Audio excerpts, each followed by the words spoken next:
And to help us understand more about the Gaza crisis, we are now being joined by Alon Burstein, who is an assistant professor at the Department of Political Science, University of California.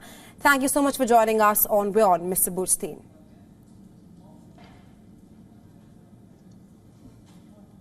Right, Mr. Burstein, in the latest, there is a deal in the works between Israel, Hamas and the United States of America, which would free dozens of women and children held hostage in Gaza in exchange for a 5-day pause in fighting. The White House has clearly said that there is no deal yet and that they're working towards it. How optimistic are you regarding this? Because we've seen in past as well that there have been talks regarding ceasefire and hostage release, but none of it has seen the light of the day. I'm really relatively optimistic that there will be a deal in the coming days. I cannot speak to what exactly the nuances of the deal will be because it's changing all the time. All the parties, Israel, Hamas, the United States, and Qatar, all have an interest in getting a deal as quickly as possible right now. Israel needs to secure the release of its hostages, both politically, so that the government shows that it is achieving its goals, and because that is one of its aims in the war. Hamas really needs this pause in order to breathe and possibly to release some Palestinian prisoners. The United States wants to secure a pause and see the release of its own citizens, and Qatar wants to show that it is actually fulfilling its promise and managing to secure the release of some hostages. So everyone has an interest. The actual fine-tuning of the deal is probably still going to take a few days because Israel is very, very nervous about this idea that Hamas is going to release only several prisoners each day, because that way they can prolong the pause as much as possible. Oh, there was a mistake today, they couldn't release people, so they need another day of pause. So Israel's very nervous about that. So that may take a few more days, but I'm relatively optimistic that there will be a deal at some point. Mr. Burstein, apart from the talks on hostage release, there's also a lot of confusion and chaos in Gaza. Palestinian officials say that 2 explosions have killed dozens of civilians in Jabalia refugee camp, while the WHO has declared al-Shifa hospital as a death zone, urging immediate evacuation. Not only this, there are also leaflets being dropped to evacuate people from Khan Yunis. The pertinent and also a very important question being, where do Gazans go now?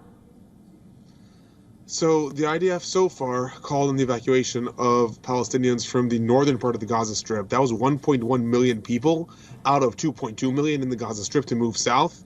And exactly as you state, now they're starting to suggest that they start moving southward. The Minister of Defense in Israel, Gazan, today specifically said that we're taking care of Gaza City and then we are going to move south, which means that the IDF is planning this already. It's increased its attacks in Deir el-Balah, in Khan Yunis, and is calling people to evacuate.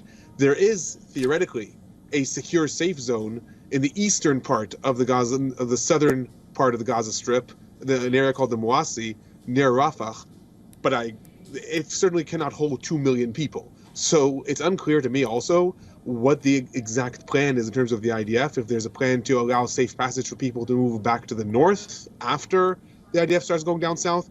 Right now, the call is just for 3 specific neighborhoods in Khan Yunis, so it is technically possible, but in practicality, I'm not sure what the IDF's plan is because they certainly can't move 2 million people to one small area in the eastern part of Rafah.